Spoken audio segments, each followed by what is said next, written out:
새누리당 당권을 놓고 서청원 의원과 김무성 의원이 맞붙게 됐습니다. 이들은 27년 전 6월 10일 둘 다 거리에 있었습니다.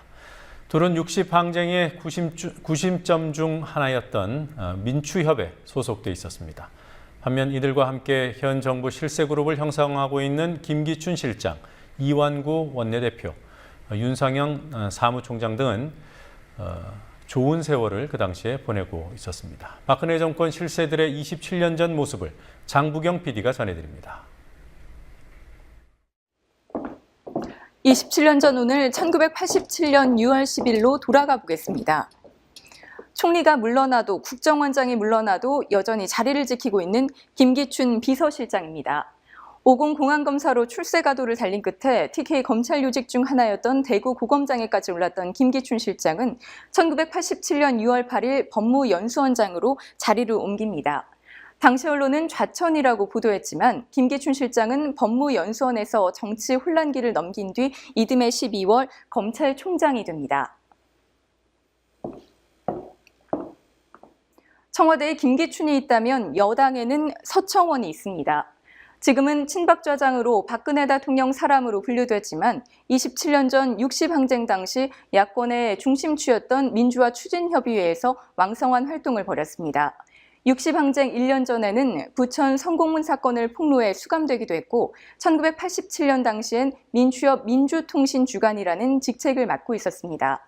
1987년 민추협 역사를 기록한 민추사라는 책에서 올바른 시민의식과 국가관을 가진 국민이라면 결코 이 정권에 안주할 수 없을 것이라고 밝힌 그가 27년이 지난 오늘 집권당 당권 도전을 공식 선언했습니다. 서청원 의원과 당권 경쟁을 벌이게 된 김무성 의원도 27년 전에는 서청원 의원과 같이 민추협 소속이었습니다. 당시 30대 중반이었던 김무성 의원이 김영삼 통일민주당 총재를 가까운 곳에서 수행하던 장면입니다. 1987년 6월 10일 MBC 뉴스는 경찰에 막혀 집회 장소로 가지 못한 김영삼 총재 일행이 노상 시위를 벌인 상황이라고 보도했습니다. 한 가지 특이한 점은 김무성 의원은 당시에 민족문제연구소의 이사를 맡고 있었습니다. 이완구 새누리당 원내대표입니다. 50대 경찰이었던 그는 1987년 당시 미국 LA 총영사관의 내무영사로 파견 나가 있었습니다. 이후 그는 YS 정권에서 지방경찰청장을 지낸 뒤 1996년 15대 총선에서 의원 배지를 달았습니다. 대통령을 누나라고 부른다는 윤상현 의원, 새누리당 사무총장입니다.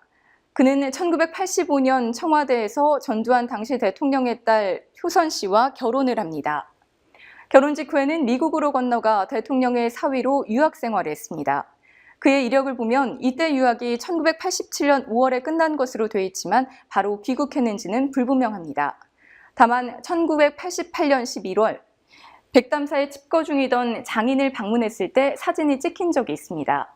윤 의원은 2005년 이혼했고 2010년 롯데 신격호 회장의 조카와 재혼했습니다.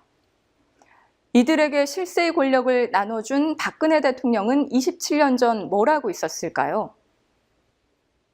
박 대통령은 1987년 35세 나이에 유경재단 이사장을 하고 있었습니다. 국민TV 뉴스 장부경입니다.